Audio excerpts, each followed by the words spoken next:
assassination, Lyndon Johnson had appointed a commission to investigate the death of his predecessor, which was chaired by the Chief Justice of the United States, Earl Warren.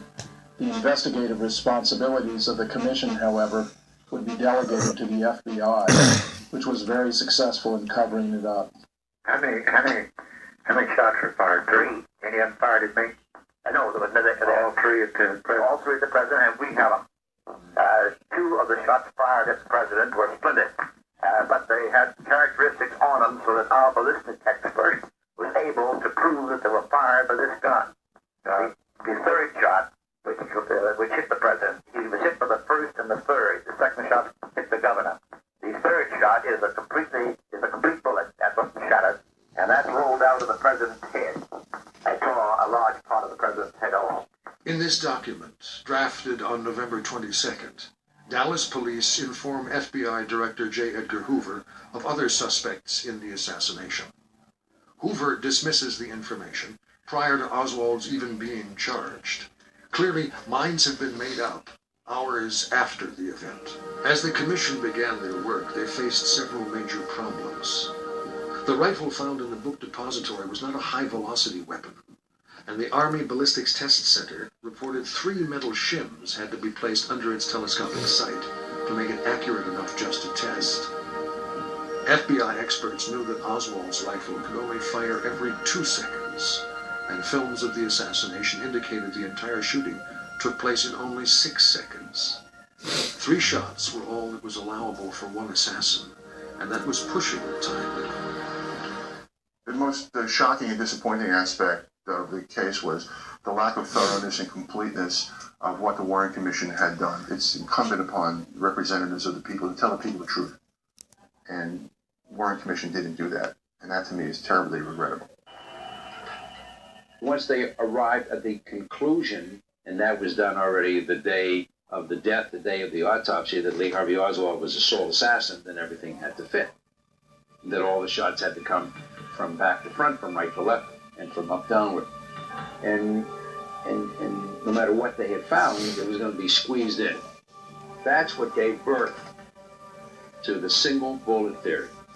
Well, they come up with the theory that the bullet that hit John Kennedy in the back, coursed through his upper chest, the base of the neck area, emerged from the level of the knot of the tie, which is where the hole was that the pathologist had missed on the night of the autopsy, and then re-entered John Connally's back, pierced his right lung, fractured the right 5th rib, destroying 4 inches of that bone, exited from the front of John Connally's right chest, re-entered the back of John Connally's right wrist, exited from the front of the governor's right wrist, re-entered the governor's left thigh, went down, struck the femur, the large bone from the hip to the knee, bounced back out, came out through the same small hole, a 1/4 of an inch or so in diameter in the skin, and then from his clothing on to the stretcher. And you see, that is the single bullet theory. That stretcher bullet, Commission Exhibit 399, that we critics refer to as the magic bullet, that is the hero of the Warren Commission report. Without the single bullet theory, you cannot have a sole assassin. This is the one thing that I would hold on to that totally destroys them. And that is the pictures. It's a composite which they made. And to this day, I bet you they'd give anything not to have made that composite. It shows sample bullets fired into cotton wadding. It shows a sample bullet fired through a goat carcass breaking 1 rib. And it shows a sample bullet fired through a human cadaver breaking a radius. They had no bullets that broke both bones, as they claim the single bullet, 399, did. Well, when you look at the composite, the ball game's over. Let's go home. The case is over. Close up shop. The judge has just dismissed the case. Because the prosecution is giving us this evidence that shows that it can't be done. Those of us in Chicago have looked at that case many times, including Antoinette Jean Connor's husband, and we find that everything that Miles has said about every member of the Jean Connor team is consistent with everything he did.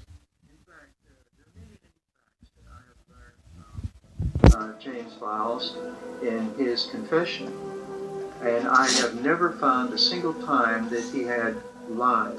As far as I know, the only thing that Sam Giancana knew for Dealey Plaza that day was the part Charles Micheletti and Johnny Roselli.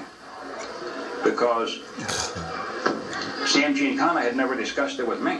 Only Charles Micheletti and Johnny Roselli and I admit to that point. Because we kept a very tight circle. The less people know, the better off we are, the safer we are. I have been looking into the assassination of JFK. Have tried to verify Files' story. A lot of that story I have been able to verify. The House Select Committee in 1978 went back to Dallas, Texas, and conducted a series of acoustics tests based on the open mic of the motorcycle cop in the caravan that day. And basically their conclusion is that there were definitely 4 shots, that there was one shot from the grassy knoll and you go to the exact spot where the shooter took the shot. And what's interesting about where they say the shot came from is exactly where Files stated he was standing. And in exactly at the same spot of a figure in the famous Mary Mormon photograph. If you would enlarge that as much as you can without losing what you can see, there's something there. There's something there that should be there. And this particular photograph was taken exactly a split second after Kennedy got shot in the head.